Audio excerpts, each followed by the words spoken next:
ज्या शेतकऱ्यांनी उशिरा ऊसाची लागवड केलेली आहे, म्हणजेच फेब्रुवारी मार्चमध्ये ऊसाची लागवड केलेली आहे, अशा ऊसाला आता साधारणतः 7-8 महिने झालेले आहेत. अशा ऊसामध्ये जुन्या पानांमध्ये पोटॅशियम खताची कमतरता जाणवते. जर आपल्याकडे ठिबक सिंचनाची सोय असेल तर ठिबकमधून आपण पोटॅशियम शोनाईट प्रति एकरी 10 किलो, अमोनियम सल्फेट 10 किलो असं ड्रीपमधून द्यायला हरकत नाही.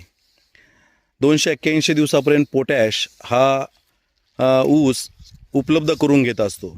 80% ह्या जुन्या पानातलं पोटॅश ऊसाच्या कांडींमध्ये ब्रिक्स, साखर वाढवण्यासाठी काम करतो, ऊसाची फुगवण करण्यासाठी काम करतो.